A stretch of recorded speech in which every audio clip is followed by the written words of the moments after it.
thing that she perpetuates and continues to tell me because we all don't understand. So you're about to hear a program where you're going to sit and listen to this most remarkable woman who I kept saying to my mother, and I said to my father, who is with us in spirit, I don't understand. And to this day, I still don't understand. But I understand destiny. It is a miracle for all of you to be in front of us, as we are to be in front of you. I'm holding in my hand something she doesn't even know. When I was 18 years old, my mother was my #1 teacher. And I said to her, I don't understand. How is it something like this could have happened to you? And of course, like a little girl, I said, I don't understand. How did you meet my father? Well, that's another story.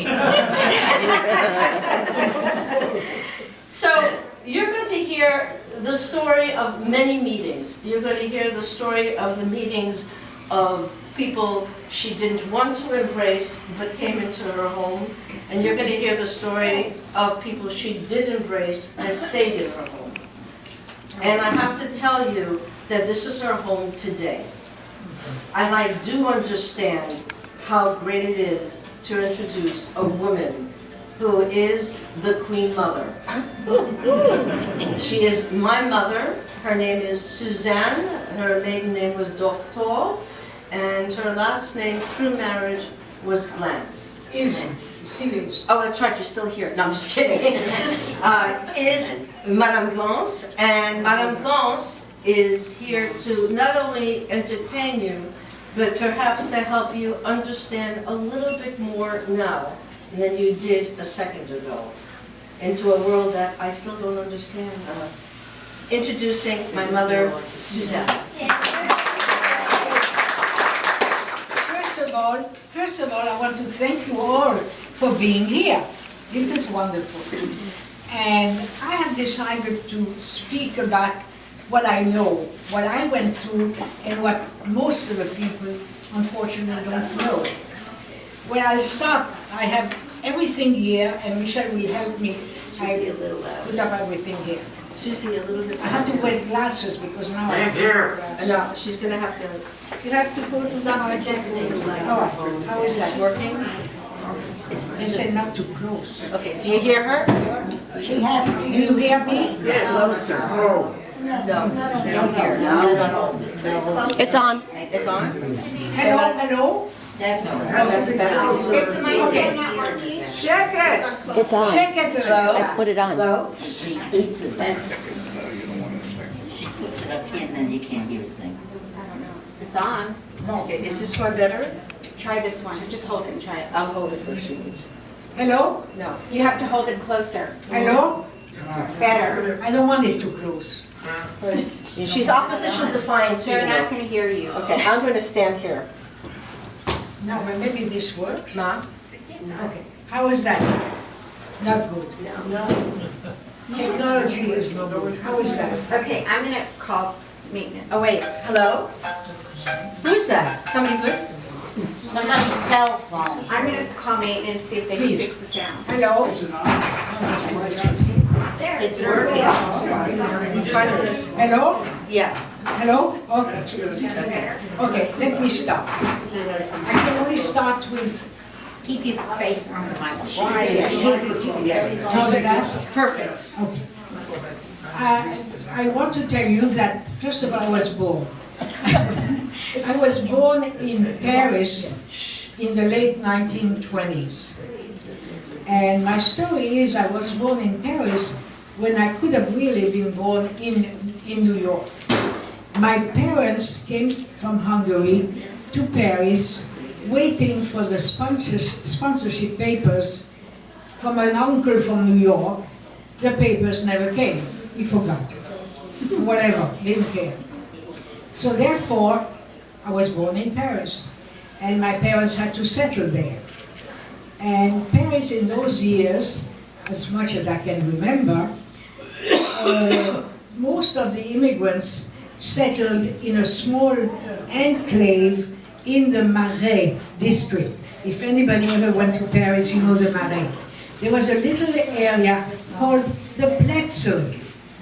The Pletzel where all the immigrants, oh here, hello, thank you for coming.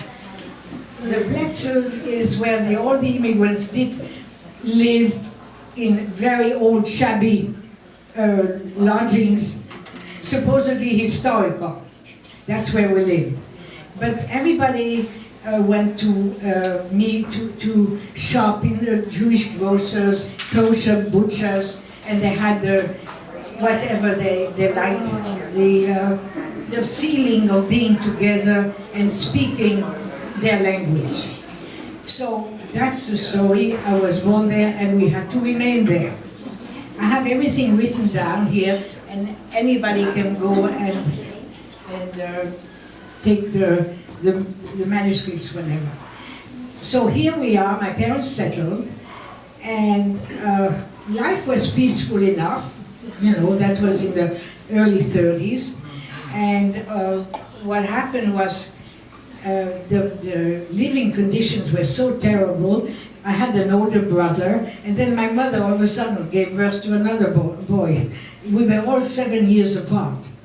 My father and my mother came from a very Orthodox area of Hungary, and they stayed so all through their life, even in the terrible years that we were going to go through.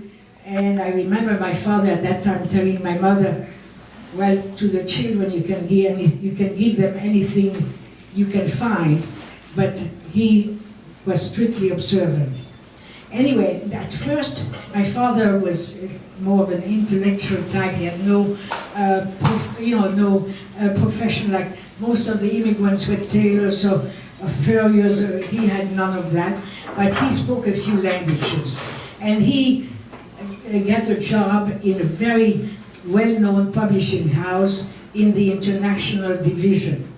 However, when they asked him to speak on Shabbat, he gave up. And he struggled in order to work at where he could observe the Shabbat. So he started doing opening a little business, and he struggled, but we lived in a very fine, warm, dignified house. So I went to school and I loved it, and everything was in historical buildings.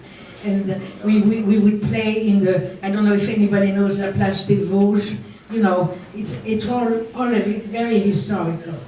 However, our living conditions were terrible, so soon we were able to move to a more spacious, airy apartment, but that was in a far district from the Jewish quarters.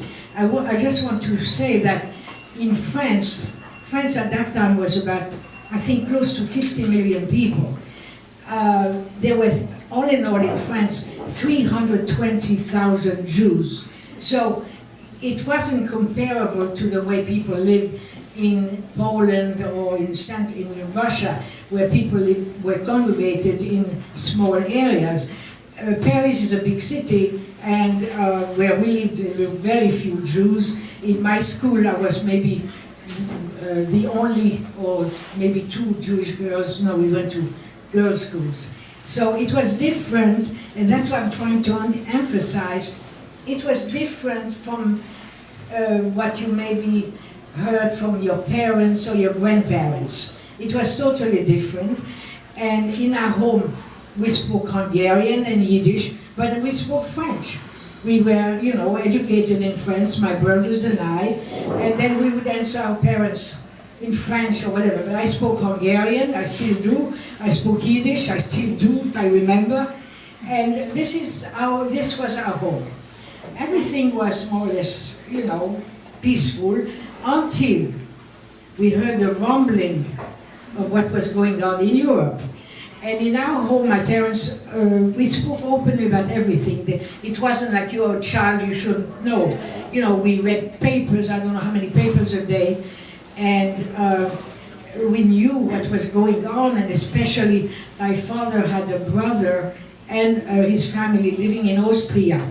And by 1938, Austria was overrun by the Germans.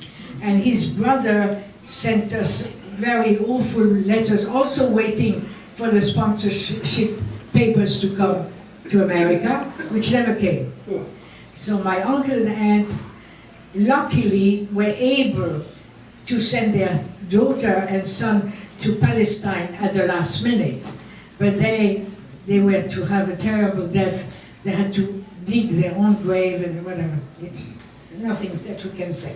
So all I remember very well when Chamberlain, the Prime Minister of England, came back from Munich, where he shook hands with Hitler, and he proclaimed, "We have won the peace." That was in 1938. By 1939, things were getting worse, and France and England, in September 1939, declared war on Germany.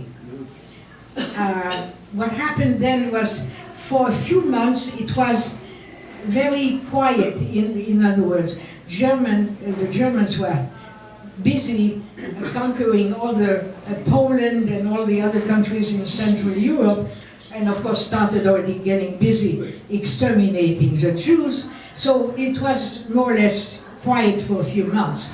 However, by May 1940, all of a sudden we saw, I want to interject that France was a big country, supposedly one of the most powerful countries in Europe, had a strong army. My older brother kept on saying, the best army in Europe. And but all of a sudden, at the end of May, we heard that the Germans were coming through Holland, through Belgium, through the north of France, and all of a sudden we saw hordes of refugees on the roads through Paris, trying to go down to the south of France, to go, not to be caught by the German army. And you could see, I remember like today, old women in baby carriages just walking, farmers with their cattle, through the streets of Paris. And that was the end of May, and all of a sudden, we heard the Germans are at the doors of Paris, even though my brother said it can't happen, but it happened. So, in a sheer panic, my mother said to my father and brother, "You go, just walk." Because, we knew that the Germans were mostly after the men or whatever. So my father and brother started to walk, and we were not to hear from them for 4 weeks. We didn't know if they were alive or not. The only thing we heard was that the German planes, plus the Italians, because the Italians waited until France capitulated to declare war on France. So, well-known Italians. So they were all gunning down all the population on the road. It was the most awful aspect of that war. So finally, the government in Paris had left Paris. The army was in total debacle. They didn't know what to do.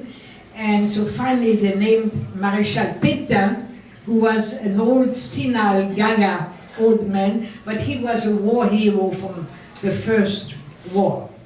So they named him as the president of France, and he made an armistice with Hitler.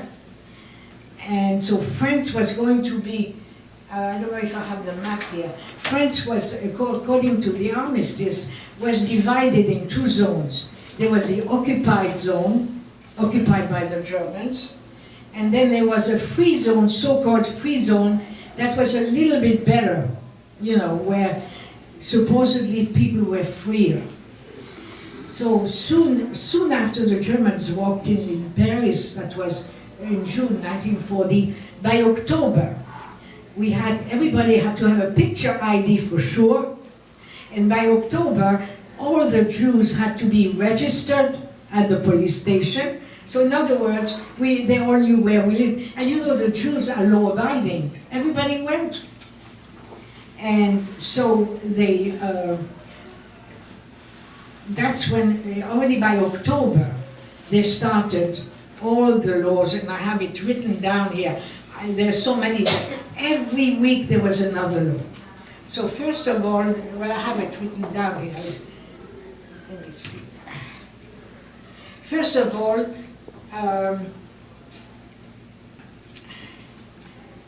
okay, we have to be registered by the local police. So they knew our name, our address, and that's it. Everybody went.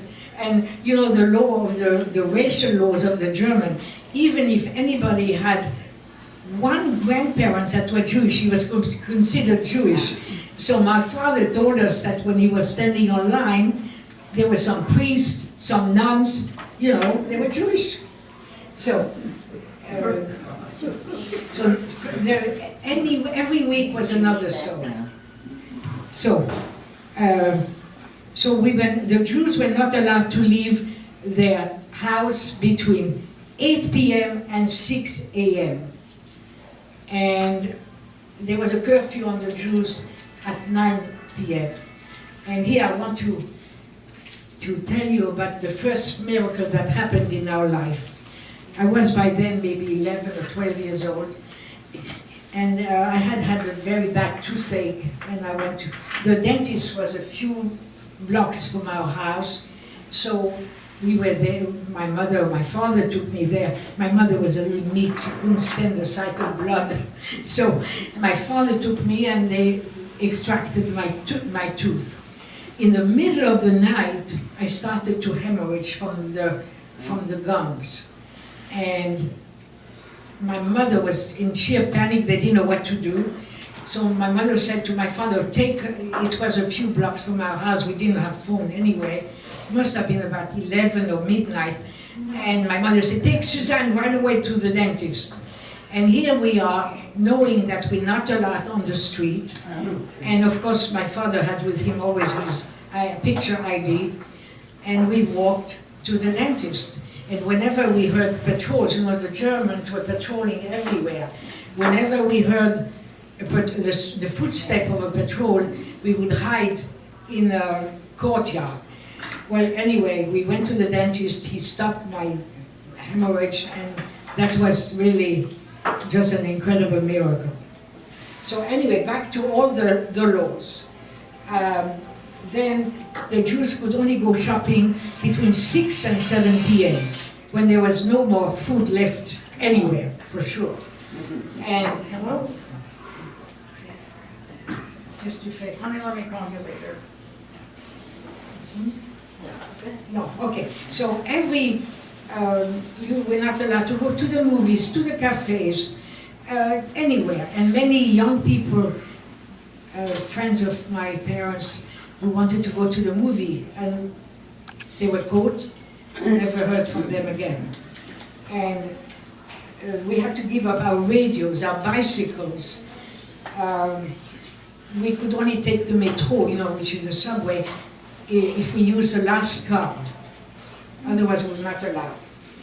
And the Jewish children, I have a picture there, Jewish children were not allowed in playgrounds. And also, the worst thing was that by 1941, all the Jews were forbidden to practice any liberal professions, no lawyers, no doctors, no professors, and the owners of businesses, my father had a small, modest business, had to give it over to an Aryan, to a Gentile, without any money, you know, and that's it. So we had no more ways of earning a living. And that was in 1941, and the war ended in 1945. So all that time, no money. So, then the Jewish Star, that was the worst. Oh, also all the Jewish businesses had to put a sign that this is owned by Jewish people, that you should know. And then we had to wear the Jewish Star. I went to school with a Jewish Star, you know. And but the worst, and they were always round up.